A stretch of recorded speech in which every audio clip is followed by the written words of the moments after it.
Hi, welcome to 3D Max with Aditya Pulsity, powered by APFM Studios. So already మన last introduction వీడియోలో అసలు 3D max అనేది దేనికి use చేస్తారు and దాన్ని ఎలా ఇన్స్టాల్ చేసుకోవడానికి మనకున్న సోర్సెస్ ఏంటి అనే దాని గురించి తెలుసుకున్నాం. అండ్ ఈ వీడియోలో ఏంటంటే నేను జస్ట్ ఇంటర్ఫేస్ గురించి చెప్తున్నాను. ఇంటర్ఫేస్ అంటే ఏంటంటే మీకు ఆల్రెడీ తెలుసుంటుంది. ఏదైనా సాఫ్ట్వేర్ ఇన్స్టాల్ చేసినప్పుడు కానీ ఇన్స్టాల్ చేసిన తర్వాత కానీ కొన్ని చేంజెస్ చేయాలి. ఎందుకంటే ప్రతి ఒక్కరికి కూడా ఆ సాఫ్ట్వేర్ ఒకలాగా యూజ్ అవ్వదు. ఫర్ ఎగ్జాంపుల్ నాకైతే నేను హెవీ వర్క్ చేస్తాను, 3D మ్యాక్స్లో హెవీ వర్క్ చేస్తాను. సో దాని ర్యామ్ ప్రివ్యూ ఉంటుంది. అండ్ ఇంకేంటంటే గ్రాఫికల్ ప్రాపర్టీస్ అనమాట. థీమ్ అనేది కూడా మనం ఎలా మార్చుకోవాలి అనే దాని గురించి కూడా మనం తెలుసుకుందాం. సో మీరు చూస్తారంటే మీరు కొన్ని ఇది అనమాట 3D మ్యాక్స్ అనేది. ఓకే, సో 3D మ్యాక్స్లో మనం మెయిన్ వచ్చినప్పటికీ మీకు చాలా చాలా ఇంపార్టెంట్ ఏంటంటే ఈ వర్క్ స్పేస్ అనమాట. మీకు రెగ్యులర్గా అందరికీ ఒకే వర్క్ స్పేస్ ఉంటుంది. అండ్ సో మీకు అన్నట్టుగా ముఖ్యమైనది ఏంటంటే దీన్ని మెనూ టూల్ బార్ అంటారు. ఓకే, మీకు పైన ఉన్నది కదా మెనూ టూల్ బార్, ఇక్కడ నుంచి ఈ చివరి నుంచి ఈ చివరి వరకు అనమాట. ఓకే, అండ్ వీటిని వర్క్ స్పేస్ మొత్తం ఓవరాల్ కలిపితే వర్క్ స్పేస్ అంటారు. అండ్ దీన్ని ట్రాకింగ్ లేదా టైమ్ లైన్ అంటారు. ఓకే, మన యానిమేషన్ చేసినప్పుడు ఖచ్చితంగా దీని గురించి తెలుసుకుందాం. అండ్ వీటి వ్యూ పోర్ట్స్ అనమాట. ఓకే, వ్యూ పోర్ట్స్ అంటారు. సో ప్రతి వ్యూ పోర్ట్లోని కామన్గా ఏముంటుందంటే ఒక లేబుల్ ఉంటుంది అండ్ ఒక వ్యూ బాక్స్ అనమాట. View box and view cube అని కూడా అంటారు. వ్యూ బాక్స్ ఏముంటుంది అండ్ దీంట్లో మనకున్న డైరెక్షన్స్ అండ్ ఫేసెస్ బట్టి దీన్ని సెలెక్ట్ చేసుకోవచ్చు అనమాట. సో ఇక్కడ ఏం క్లిక్ చేస్తుంటే మీకు ఆటోమేటిక్గా ఇక్కడ లేబుల్లో కూడా అది చేంజ్ అవుతూ ఉంటుంది. And one of the most important tool bar ఏంటంటే మీకున్న రైట్ సైడ్లో ఒక టూల్ బార్ ఉంటుంది. దీని ఏమిటంటే కమాండ్ ప్యానల్ అంటారు. ఆటోమేటిక్గా అనే కాదు, చాలా చాలా వరకు మనకున్న స్టఫ్ అంతా 3D మ్యాక్స్లో మనకు కావాల్సిన ప్రతిదీ కూడా మీకు ఈ కమాండ్ ప్యానెల్లో దొరుకుతుంది. అది మీరు క్రియేట్ చేయడం కానీ దేని గురించి అయినా సరే, ఒక యానిమేషన్లో కానీ ఒక హై రిగ్గింగ్ కానీ దేనికైనా సరే మీకు ఖచ్చితంగా కమాండ్ ప్యానల్ గురించి తెలుసుకుంటారు. కమాండ్ ప్యానల్ అనేది చాలా చాలా ఇంపార్టెంట్ అనమాట. ఓకే, అసలు ఇంటర్ఫేస్ క్లాస్ అనేది బేసిక్ చెప్పాను కదా, మొత్తం ఏమేమి ఉంటాయి ఇక్కడ మన కింద యానిమేషన్ సంబంధించింది ఉంటుంది. అండ్ ఇంకా కొన్ని సైడ్ ఆప్షన్స్ ఏంటంటే మీరు ఆటోమేటిక్గా మీరు వర్క్ చేస్తున్నప్పుడు నేను యూజ్ చేసి చెప్తూ ఉంటాను. సో దాని మీద ప్రాబ్లం ఏం కాదు. అండ్ వీటి గురించి కూడా మనం స్టెప్ బై స్టెప్ తెలుసుకుందాం. It's really not a matter. And మీరు చూసినట్టయితే మనం ఓకే, సో ఇలా ఒక్కొక్క ప్రాసెస్ గురించి మనం ఇండివిజువల్గా తెలుసుకుంటాం. అండ్ ఈ 30 వీడియోస్ మీకు చాలా చాలా హెల్ప్ అవుతాయి. అండ్ ఐ మీన్ ఇట్స్ తర్వాత నుంచి ఇది 28 వీడియోస్ అనుకుంటా. ఎందుకంటే మనం నెక్స్ట్ ప్రాసెస్ నుంచి నెక్స్ట్ ప్రాసెస్ అంటే పార్ట్ 3 నుంచి మనం మంచి రియల్ అంటే అసలు 3D మ్యాక్స్ని స్టార్ట్ చేయడం ఎలా అన్నది మనం దాని గురించి తెలుసుకుందాం. అండ్ మీకు ఇంట్రెస్టింగ్ వచ్చినప్పటికీ పార్ట్ 4 నుంచి అండ్ 30 వరకు చాలా చాలా ఇంట్రెస్టింగ్ ఉంటుంది. అండ్ ఎందుకంటే పార్ట్ 3 అనేది ఏంటంటే మీకు 3D మ్యాక్స్లో వర్క్ని ఎలా స్టార్ట్ చేయాలి, ఎలా ఎండ్ చేయాలి, అసలు దేంతో స్టెప్ బై స్టెప్ ప్రొసీజర్ ఏంటి దాని గురించి మాత్రమే చెప్తాను. ఓకే, నిజంగా చిన్న ట్యూటోరియల్ అనమాట. And well coming to back. So దీనిలో కొన్ని చేంజెస్ చెప్పాలని చెప్పాను కదా, దాన్ని ఎలా చేంజ్ చేసుకోవచ్చు అంటే దానికి రెండు వేస్ ఉన్నాయి. ఒకటి ఏంటంటే కస్టమైజేషన్ అని ట్యాబ్ ఉంటుంది పైన. ఓకే, చిన్న మెనూ ఉంటుంది. దాన్ని క్లిక్ చేసుకుని అందులో ప్రిఫరెన్స్ అని క్లిక్ చేయొచ్చు అనమాట. సో జస్ట్ ప్రిఫరెన్స్ అని క్లిక్ చేయగానే మీకు ఒక విండో పాప్ అవుతుంది. సో ఇది కొంచెం కష్టంగా ఉన్నా సరే, లేదా మీకు మెనూ టూల్ బార్లోకి వెళ్ళి ఐకాన్ మెనూలోకి వెళ్ళి జస్ట్ క్లిక్ చేస్తే మీకు ప్రిఫరెన్స్ సెట్టింగ్స్ అనేది వస్తుంది అనమాట. ఓకే, ఇందులో ఏం చేంజ్ చేసుకోవాలి అనుకుంటే ఓకే, ఫస్ట్ ఫైల్స్లోకి వెళ్ళండి. అండ్ ఫైల్స్లో ఏంటంటే ఇక్కడ ఇంక్రిమెంట్ ఆన్ సేవ్, యాక్చువల్గా ఇది టిక్ పెట్టి ఉండదు, ఇది టిక్ పెట్టుకోండి. ఎందుకంటే మీరు కంట్రోల్ ఎస్ కొట్టిన ప్రతిసారి ప్రతి సాఫ్ట్వేర్లో సేవ్ చేసినట్టుగానే ఈ సాఫ్ట్వేర్ కూడా సేవ్ చేస్తాం అనమాట. అది కంట్రోల్ ఎస్ అవ్వచ్చు లేదా మెనూలోకి వెళ్ళి సేవ్ కొట్టచ్చు. అండ్ ఇందులో ఉన్న బ్యూటీ ఏంటంటే 3D మ్యాక్స్లో ఇంక్రిమెంట్ ఆన్ సేవ్ చెక్ చేయగానే ఏమవుతుందంటే మీరు కంట్రోల్ ఎస్ కొట్టిన ప్రతిసారి ఆ ఫైల్స్ని డబుల్ అవుతాయి అనమాట.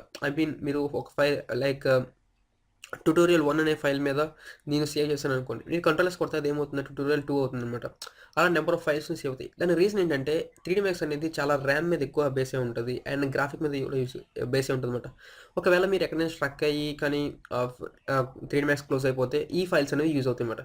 అండ్ ఇంకొకటి ఏంటంటే ఇక్కడ మీరు యూజ్ చేసుకోవాల్సింది ఇది ఖచ్చితంగా చెక్ పెట్టుకోండి, ఆటో బ్యాకప్ అని ఉంటుంది.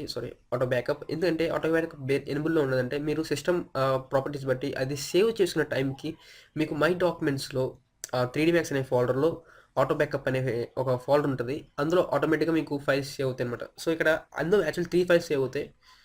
మీరు ఎన్ని కావాలనుకుంటే ఇక్కడ అన్ని పెట్టుకోవచ్చు అనమాట. చెప్పాం కదా, ఎక్కడ ఉంటుందంటే మై డాక్యుమెంట్స్లో 3D మ్యాక్స్ అనే ఫోల్డర్లో ఆటో బ్యాకప్ అనే ఒక ఫోల్డర్ ఉంటుంది. అందులో మీకు సేవ్ అవుతాయి. ఏ పేరు మీద అంటే ఆటో బ్యాకప్ అనే పేరు మీద సేవ్ అవుతాయనమాట.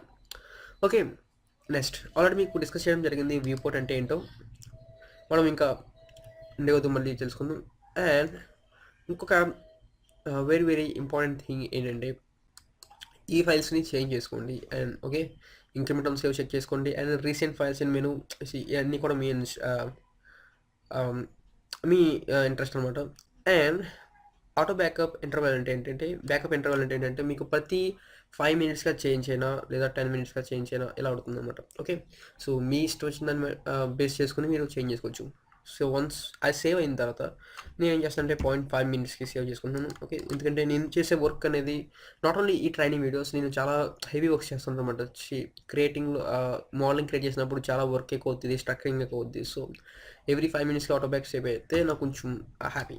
అండ్ మీ ర్యామ్ మీద కూడా అది డిపెండ్ అయి ఉంటుంది. మీ ర్యామ్ కానీ స్పీడ్‌గా ఉంటే కనుక మంచిగా యూజ్ చేసుకోవచ్చు.